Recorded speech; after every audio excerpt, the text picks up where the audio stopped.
Salam, you're watching People's Dispatch, and this is the daily debrief coming to you as always from our studios here in New Delhi. I'm Siddhantani, and on the show today we're talking to NewsClick's editor-in-chief Prabir Purkayastha about the ongoing debate at the United Nations about effective multilateralism and how important it is in order to solve the multiple global crises that humanity is facing today. We move on after that to a report on the economic situation also released by the United Nations, the economic situation in Afghanistan and how that situation is spiraling given multiple sort of factors, including, of course, an exit of several aid agencies from the country as well as US imposed sanctions. And finally, from the Philippines, Anish, who covers the region for People's Dispatch, talks about the murder of two high-ranking revolutionaries along with 8 others and how the Communist Party of the Philippines is now holding the Filipino military responsible for torture and extrajudicial killings. First up, like I was saying, the United Nations is hosting an open ministerial level discussion on effective multilateralism. Of course, the framework that they are looking at is upholding the existing UN Charter, and several countries are involved in these discussions of whether it is possible to in fact have a true multilateralism if 5 countries, the permanent members of the United Nations Security Council, are treated as more equal than the other members of the UN. We will, of course, discuss this and other aspects of it with Prabir, who is with us in studio now. Prabir, good to have you back in the studios. An open conversation or discussion in the Security Council around multilateralism, I guess, a founding aspect of the United Nations, and if it is to work, multilateralism has to be an important element to the functioning. For countries like India, perhaps it's a means also to become a permanent member of the Security Council. But where are things as they stand today? How do you see multilateral world order versus the current couple of decades of establishment of this rules-based world order that is determined by a set of countries? You know, multilateralism was really a product of the post-Second World War, in which there were newly independent countries coming into play, countries like India, for example, but it was still overwhelmingly in terms of control with the Western powers, with the exception that Soviet Union was an antipode to this power. And Soviet Union had a lot of traction, particularly as China became also a socialist country very soon. Therefore, you had 2 countries and big countries who were socialist. But nevertheless, if you look at the global economy, and at that time, the existing colonies of countries like France, England, even Portugal, Spain, all of them included, in Dutch, for example. So all of them included meant there was also a sizable part of the world which was still colonies. And even when slowly liberation was taking place, for example, the Great Britain, United Kingdom, tried to control it by calling it the Commonwealth of Nations, headed by the Queen. And at that time, the argument within the Commonwealth was that the senior Commonwealth countries like Canada, Australia, South Africa, though it was still an apartheid state, will lead the Commonwealth. Of course, grudgingly, India had to be given a place. So it was still a neo-colonial order in which a large part of the countries were neo-colonies, if not actual colonies. And then, of course, you had the United States, which had declared still the Monroe Doctrine, that this is a part of United States tacit domain, that no other country should be able to have any military alliances over here. And they were still the country which decided which country will go to which company. The United Fruit Company being an important player at that stage in the coups that took place in Latin America. So this is the background within which multilateralism still had a place, because Soviet Union had a veto. China had officially a veto, but China was not recognized as the Security Council member. In fact, the Security Council seat was thought to be, should belong to Taiwan. So, of course, this never got resolved with that China really became outside the United Nations, and Soviet Union could not resolve the issue because it is only one vote. Yeah. So that is where it stood for a long time. But nevertheless, it had given a place to multilateralism in the sense that if you had the Korean War to be resolved, then of course, the Soviets could say that there should be a peace agreement or something should be worked out, and India was asked to head the negotiations that follows the armistice. It never really was a peace agreement. So all of this meant that there was multilateralism of a limited kind, but neocolonialism was still dominant, and decolonization took a long time. Unfortunately, after that you have what is called the hegemon, that the United States becomes the global hegemon. Yeah. And it's only now we are seeing the breakup of that hegemony, and it follows the economic development of China. It follows the fact that Russia has come back in the global scenario as an important player, and the fact that the economic dominance is no longer with the United States. This is really changing, and the Western powers are economically, relative to what they were in the global economy, playing a much smaller role. Given that, the multilateralism is the natural consequence of that, and that's really what we are seeing, that is asserting itself against this rule-based order, which is the G7, which is the white boys. I think one of the British papers had called it the White Boys Club, I think New Statesman. And the only non-white country over there are honorary whites, namely Japan. Okay, which was a colonial power during the Second World War, and had not only Southeast Asia in its target, but also China. So given all of that, yes, I think there is a reordering of the world, but the consequence of that we don't know, because you have two really, one a hot spot, the second a warm spot, shall we say. Hot spot is of course the Ukraine war, and the second is of course the Taiwan issue, which is China, and what is its boundary is something the United States would still like to determine, except that earlier they said Taiwan is the whole of China and the entire China is really Taiwan, and now they are saying Taiwan is not a part of China. So they have a schizophrenic concept of China at this moment in Taiwan. So these are the two hot spots which are still there. Of course, there are so many other hot spots in the world, but these are the two main ones in terms of the larger economic and military powers in the world, and particularly as you have, at least in this two hotspots, 3 nuclear powers involved. So I think that is why the return of multilateralism and the return of United Nations is a very important element if the countries which are really involved in the struggles are willing to accept the United Nations is the place where such issues should be resolved and discussed, and not by a small group of countries saying that this is the new, rule-based international order where we decide the rules. What the rules are. All right. Thank you for that very interesting but also slightly scary update, Prabir. With that, we move on to our next story, which also actually pertains to the United Nations and a specific report on Afghanistan. Detailing the kind of impact that an exit potentially of aid organizations, international aid organizations, including the United Nations, would have on the economic scenario in that country.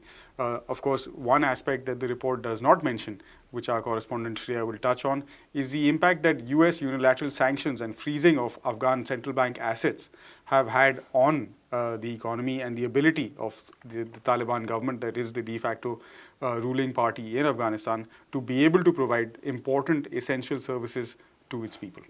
Shreya, given the extent of the economic issues facing Afghanistan, what this prediction essentially says of a worsening or like a sort of exacerbation of the economic crisis is not at all surprising. But what are anyway the key elements that we're looking at? Of course, the participation of women in the workforce is a major factor in what is likely to get much worse economic situation.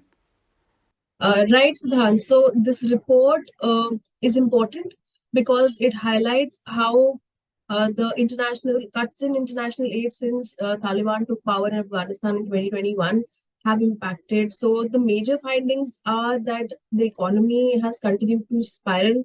In 2021 itself, the contraction in the economy was 20%, which is now 3% more in 2022. So overall, 23% contraction in the GDP in the economy. 34 million people are estimated to need humanitarian assistance at this point of time when we're talking about reduced international aid. In 2020, 19 million people were below the poverty line. It's gone beyond 30 million at this point of time. So that's the key findings of the report. Some of the other things that the report points out, like I said, is the importance of international aid in Afghanistan right now, which is facing multifarious crises, whether it's in terms of climate change, food insecurity, whether it's in terms of, like we talked, economy. So the report says that the more cuts in international aid, which may or may not happen with UN leaving Afghanistan, will lead to further fall of 30% in the GDP. And that's a large figure to be talking about for Afghanistan right now. It also highlights how this fall in international aid, the present situation in the economy, will not be helped if the women in the country do not participate in the economy. So these are some of the larger findings and, most importantly, concerns of the report. Shreya, just sort of continuing on that, because like obviously excluding women, also girls and women from the education system has a generational impact that will also impact the future, and it's already impacting international aid. So if you can just expand a bit more on how these NGOs working in Afghanistan, how their sort of aid delivery has been impacted by the Taliban's diktat on women being involved in the organizations. Right, Siddhant. So one thing about international aid, and especially this report, that is interesting to note, is although this report consistently and repeatedly mentions what are going to be the impacts of cuts in international aid, it rarely, if it does, mention about the freezing of assets and the US sanctions on Afghanistan. So in 2021, after Taliban came to power, US has frozen nearly 9.5 billion assets of Afghanistan and the Afghan bank. The suit was this was followed by European Union doing the same, and then World Bank took away the credibility of the Central Bank of Afghanistan to interact with other international banks for assets. Yeah, in such a scenario, what has happened is that the economy and the public systems in Afghanistan, which had for the longest period of time under the US occupation become dependent on aid, they have collapsed. And so have, for example, for health facilities. All of this happening at a time when there are pandemics and there are, natural disasters, earthquakes, these calamities happening. The crisis in Afghanistan has been exacerbated. And other systems, for example, banking systems, which are fundamental to rebuild any economy, they are collapsed at the present. There's no solution in sight. In 2022, the US government was in talk with the present regime in Afghanistan for release of these frozen funds through trust fund, but those talks, they crashed. There was no agreement. So what can really happen at the moment is like even the UN cannot say much. Yeah, exactly. It's unclear. And although the report mentions that there have been signs of recovery, but we all know the situation is really getting worse. And in terms of famine, starvation, increasing hunger, and increase in poverty.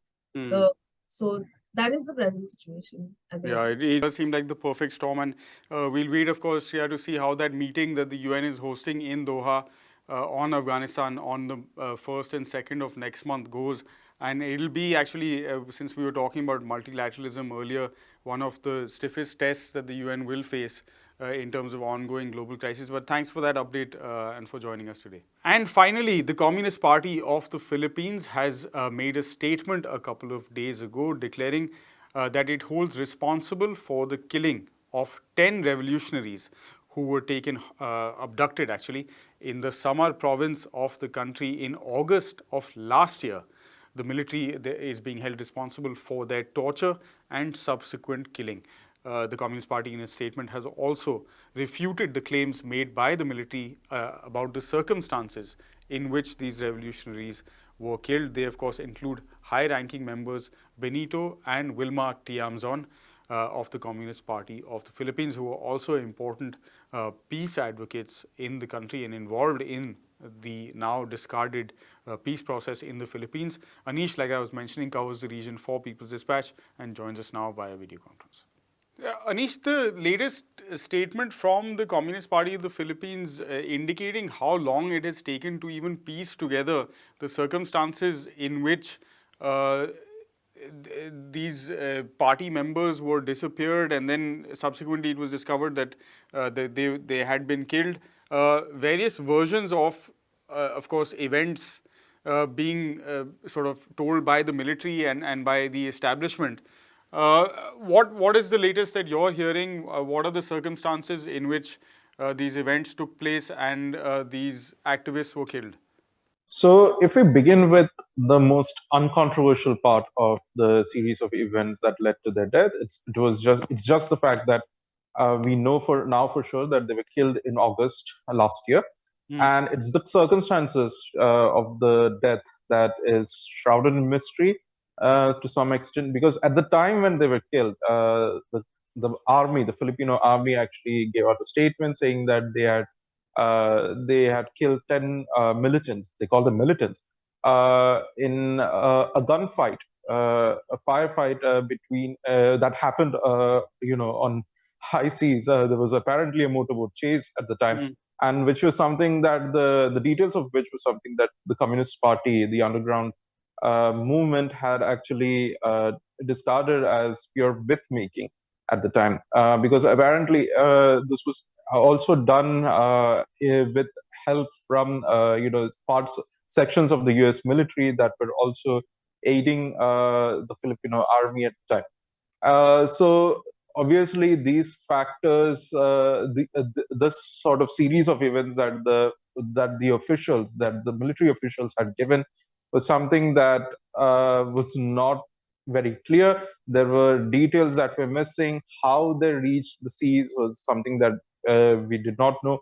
And now, months later, nearly half a year later, we are getting this report from the Communist Party, where we get a very a more or less clear picture of how things happen, because obviously the party at the time and witnesses who did see the bodies of the 10 militants said that there were signs of extreme brutality inflicted on them, mutilation in some cases, torture. Signs of torture were evident, including on their faces. Apparently, they were beaten by some blunt object.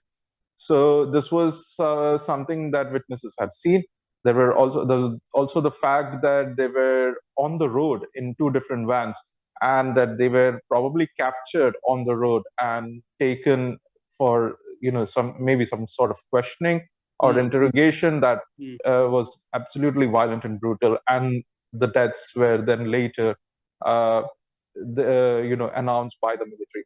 So this is the kind of series of events that the Communist Party has given the version of events, and which really raises a lot of questions, because like among the two of them, the Tiamzones, the couple who were quite well known, not just among communist and progressive circles, but also in the larger Filipino political scene, because they were some of the prominent peace advocates who were part of the peace process in the Philippines.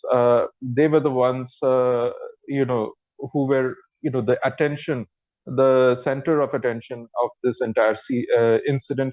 We know for sure that they couldn't be somebody who wielded arms at the time. So there were details that the army had given that could be questioned in several levels, and it is now that we are getting some level of understanding of what could have happened. Like you pointed out, Anish, the Tianzons 70 and 71 years old, so therefore clearly not military age adults, able physically in that sense to be carrying out military operations, and and also peace advocates, which brings us to the question of whether the Filipino establishment and members of, like you were saying, the US military who are there as observers, part of what is known as Task Force Trident, I believe. Is that what it's called? What is their role, and is the Filipino establishment looking to sort of find peaceful ways to negotiate the situation, to come to some kind of meeting ground? It's quite difficult because ever since the Duterte government, previous administration, had unilaterally withdrawn from the peace process, which could have been, quite groundbreaking in Filipino history. We have seen very wanton state violence that has obviously spilled over, much like every other sort of violence under that administration, into the civil society movements, against progressive groups. We have seen creation of laws, very controversial laws targeting so-called terror, created to basically target communists, but also other sort of sub-nationalist or separatist movements in the southern Philippines.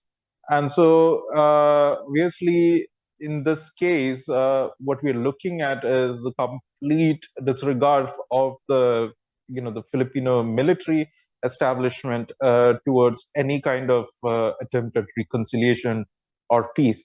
Obviously, and this is not the first time that such a thing has happened. The NDFP members in the past, NDFP was for those of our audience who do not know, was the political arm of the Communist Party, which was involved in the peace process between 2016 and 17. And this obviously they are also banned now by the virtue of being associated with the party, but they were pretty much a coalition of activists and grassroots movements who associated or empathized or sympathized with the communist movement at the time.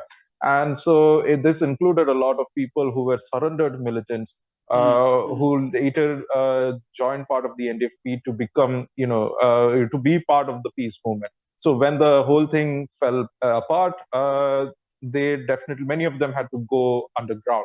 Many of them got arrested. And so at this point in time, we're looking also at a very vulnerable state of the Communist Party after the death of Sison, its founder, who was in exile in the Netherlands. The party is struggling, having a leadership vacuum. And it is at this point in time, we are also seeing a sort of, escalated violence. Of pressure. Yeah, exactly. By the military and also obviously by the government at large. The US involvement, we do not know what degree it was involved, obviously. What we do know is that the military, the Filipino military actually probably made up a story about a motorboat chase that included the US military. The silence on their part definitely is something that is concerning, because this shows a clear sort of transnational alliance that may or may not be, but the level of involvement is something that is still shrouded in mystery. But for sure, what we know is that there was clear, evidence of torture and mutilation and violence inflicted on the 10 people who were killed, many of them who were not even part of, who were not seen even as militants to begin with. They were just like activists in many cases who went underground. And so this level of violence is definitely something that should be more concerning at a time when obviously the Marcos Jr. government is trying to portray a sort of a new image that will be different from the Duterte administration, even though they essentially continue the same policies against, against communists or against insurgency as a whole. Thanks, Anish. That'll do it for today. That's a wrap for this episode of the Daily Debrief. As always, for these stories and more, we ask you to head to our website, peoplesdispatch.org. Don't also forget to follow us on the social media platform of your choice. We'll be back again tomorrow with another episode beyond the headlines on some of the key stories around the world. Until then, stay safe. Goodbye.